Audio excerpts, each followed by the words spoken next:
My name is Ed Frawley, and of course I own Leerburg.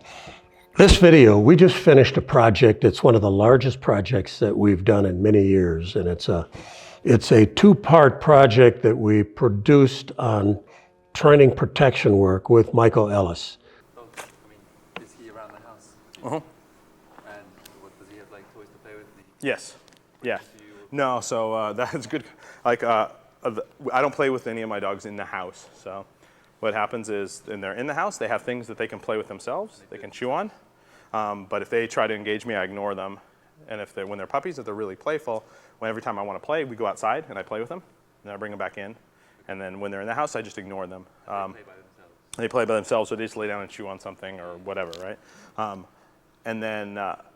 It's just me personally. I don't want them bugging me. And like Malinois are obsessive, compulsive dogs. So if you play with them in the house, they'll never leave you alone. Like if you start playing ball with them in the house or tug with them in the house, that's it. Every time you wake up in the morning, they'll be sitting there with a toy right by your head, going like, ready? So I just do it all outside. So they all know. They'll try periodically. They'll come up and go, and I just ignore them. And then they go, oh, well, he's not going to play with me. And they learn to kind of leave me alone in the house and play outside. But I know I have lots of friends that don't care, and they sit there and throw the ball down the hallway with their dogs, but their dogs, you have to put them up if you want them to leave you alone, because they'll never leave you alone.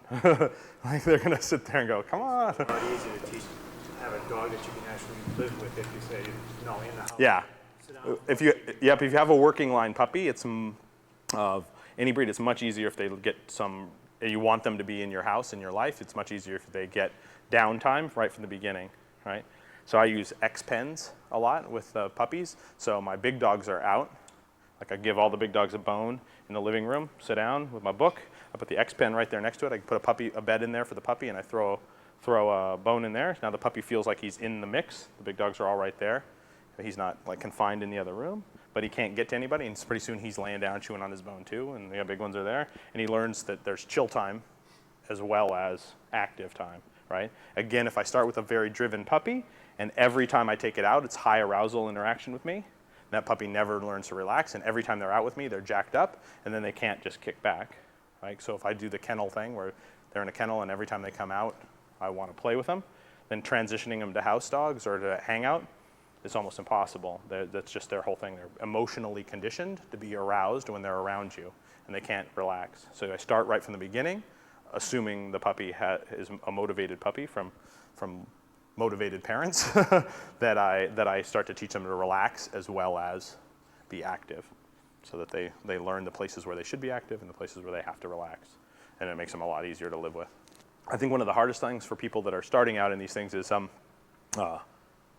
it's hard to know, have a plan from the beginning. You know, you kind of have to know what you want your life with the dog to look like so that you can train for it. And lots of times people are so caught up in what they want the dog to do in the work that they're not sure on this end. And so they think, oh my gosh, every time my puppy wants to do something, it's a good thing. Like every time the puppy wants to play, awesome, I'm going to make sure that he has plenty of drive. And so I encourage that all the time.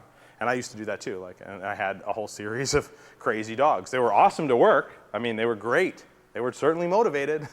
You went out, they were into you for sure. They did beautiful obedience, but God, they were a pain. They could never relax around the house. They'd never sit still. They would always bother you. They were just like constant. So at some point I set out and said, I'm not doing this with the next one. The next one's going to learn to be okay. And if you have a good puppy, they'll be okay. You know, as long as you're not beating them to make the rules around the house, they're going to be all right. You know, you confine them when you can't deal with them. You take them outside to exercise them. You do judicious things to let them relax. Make sure they're with you at times when everything's not 100% miles an hour all the time. You have some relaxed time, some chill time. And then they're great. They settle. They learn to settle. And some of the craziest dogs I've had in the work are the mellowest dogs in the house. So his aunt, my old female, is bonkers in the work. I mean, she's a berserk. She's the craziest bite work dog I've ever had in 20-some years. She's the most intense bite work dog I've ever had. And she's a couch potato at home. Like if you step outside, she never stops moving. You step out the door, she'll pick something up and she's going. You come inside, she'll lay there for 12 hours straight, not move. She's like, all right, nothing's happening in here. It's nice. So it can happen that way, but you condition it. I went out to California a number of years ago and I filmed this at Michael Ellis's school. Since then, a year and a half ago, Michael closed that school. So this 2-week course, which I came back and we edited, I think we have close to 300 hours of editing time in putting this together.